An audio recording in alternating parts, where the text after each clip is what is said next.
Hey y'all. Today we're talking flying Southwest with an extra seat, getting the best fare going to Miami, and the Brightline train. I'll show you my process for selecting which flights to which airports I pick, as well as price comparisons. Here's the situation. We're taking a cruise out of Miami in October. We need extra space on the flight because we're plus size. Southwest is the best option for this since you can pay for an extra seat up front and get refunded after travel, or you can ask at the front at the check-in desk for the extra seat. In this scenario, we're going to prepay, and I'll show you how. What airline do you normally use for travel? Let me know down in the comments. The screenshots I'm going to show you are very specific to flying to Miami from Raleigh-Durham. I choose flights based on which train I need to catch to get to either Fort Lauderdale or West Palm Beach.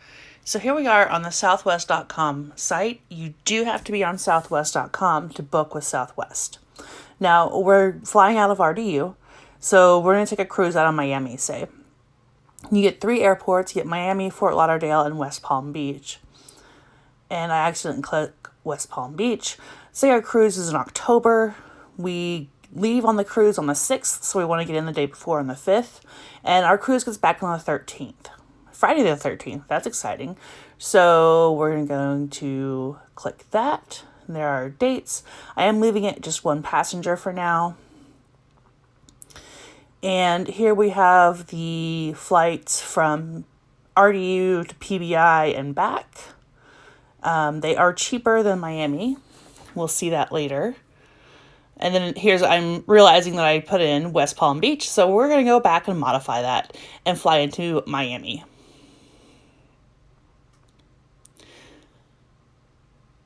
So here are our flights to and from Miami. And there's a lot here. They're kind of expensive. So at first glance, I'm going to look at Fort Lauderdale. It's a 30-minute train ride or so. So flipping through, we can see these flights are a little bit cheaper than the Miami flights.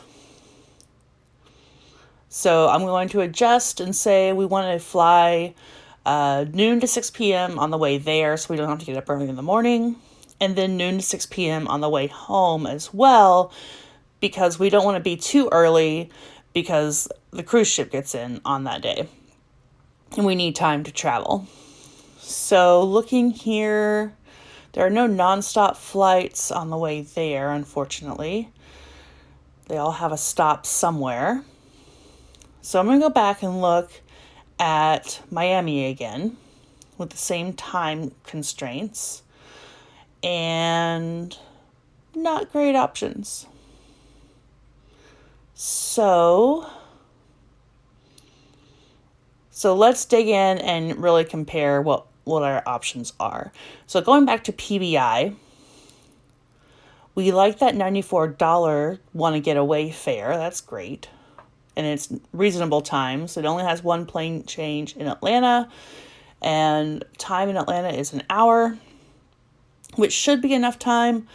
In Atlanta, you never know, but it should be enough time to get from gate to gate. So here, I'm looking up the distance from PBI to Miami, the Miami port specifically. And here we go. Now, this is if we were going by car, of course, an hour and a half, and then some. I've driven that, and it's going to take longer than an hour and a half, probably. So, our next option, looking at the train, says it's 2 hours, or that's public transportation, rather. So, let's look up the train from PBI to Miami. And this is the Brightline that I'm looking for. There it is. And there is a West Palm Beach station, and it goes from there to points south. It goes north too, I think, but we're specifically looking for Miami. So we're putting in our travel dates, have to remember I'm traveling in October. So I go back and I check my dates again.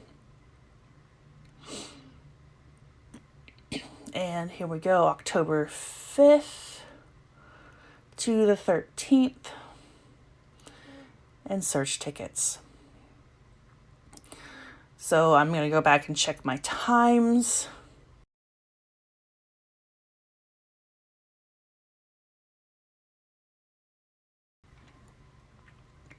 We're looking in the afternoon because that's when we get in.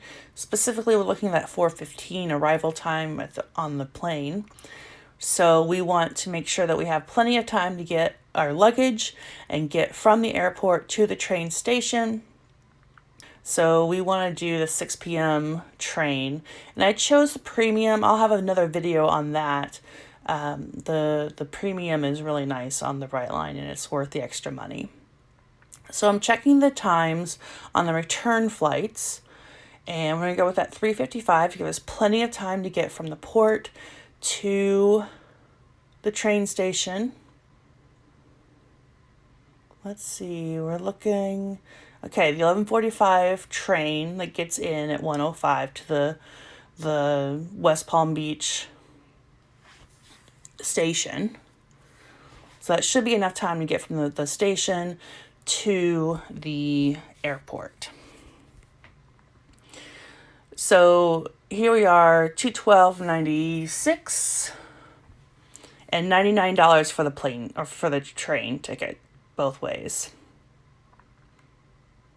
Okay, so I actually pulled up my calculator here and the total came to about $311 for the PBI flights, which isn't terrible, but you factor in that you have to go on the train from PBI to MIA. It adds up a little bit, gives you extra travel time. So let's go back and look at Miami flights direct to Miami. And the times, most of them are not great. They all have stops. The cheapest ones are unavailable, or are not want to get away flights anyway. And the shortest ones are definitely not available for want to get away, cheaper fares. Probably going to pick this 188 or the 172. Oh, okay. So we're going to go for the early flight. And then we're going to go for the 220 flight, probably. Because again, I don't like getting home too late. 8:45 is kind of late for me, especially after traveling all day. So here we go. That comes to $280.97. No flight or no train ticket required. So we've got $311 to PBI, $281 to Miami. And now let's look at Fort Lauderdale.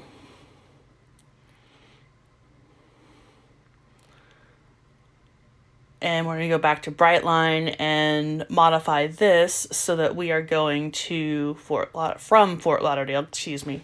Well, I guess from and to. Both ways.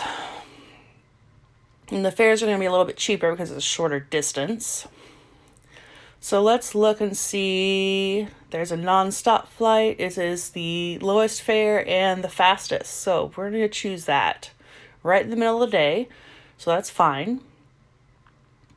And then, again, the lowest fare is good times for getting off the ship and for getting to Fort Lauderdale from Miami. So plane tickets came to, $202.98, something like that. So that's not bad. So let's look for the appropriately timed train. We did that. We hit we're looking at 4:40 for a flight. So we want to make sure we have plenty of time to get there and get from the station to the airport. It can take a little bit of time waiting for everybody to fill up the van. So 1:45 on arrival of 2:18. That's lots of time to get from the train station to the airport. And that's $64 for those fares. Now, 64 and 202 comes to 266-ish, 267, something like that. So we've got 311 with PBI. So let's put that one aside because that's a lot more travel time plus more money. So let's put that one aside. Miami was 280 with no extra travel time. It was going directly to the airport where we can then get an Uber to the hotel. And then the Fort Lauderdale is at 267 or so, which is not a bad price. It saves you $20. If you get the upgraded Brightline ticket, you get a free Uber ride to and from the station, which means you don't have to pay extra for a taxi or a Lyft or an Uber. Here we're just looking at the prices for Wanna Get Away Plus. There's slightly more benefits to it, but for me, it's not worth it with tickets so cheap. And then you can also look at Anytime. We're not going to look at Anytime because the best perk that it gives you is the early bird check-in, where it checks you in automatically. And we don't care because we're going to book an extra seat under the customer of size policy. So here are our flights coming to $242.98.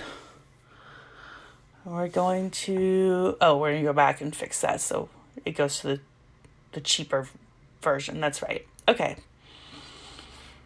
So we're at 202 and change.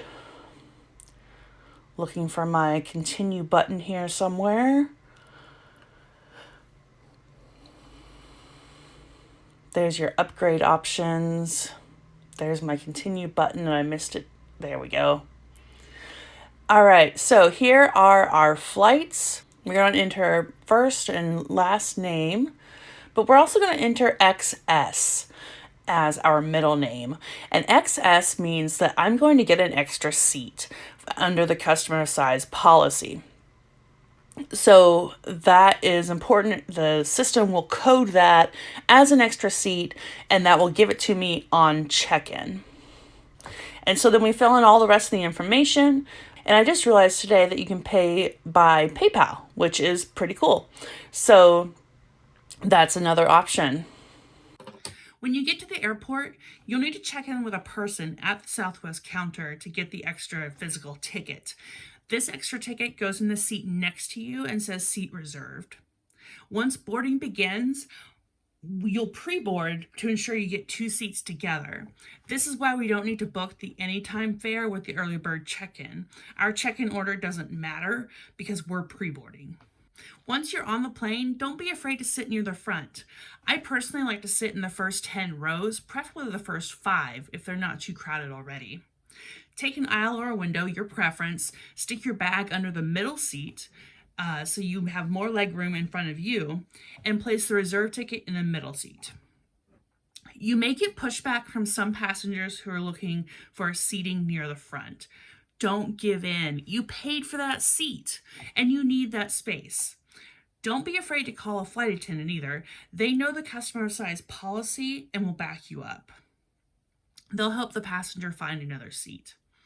In the flights I've taken using the customer size policy and the extra seat, I've only had one person try to sit in the seat next to me, and the flight attendant quickly intervened. What other questions do you have about flying Southwest or flying in general? Drop your questions in the comments, and I'll get back to you in another video. Bye.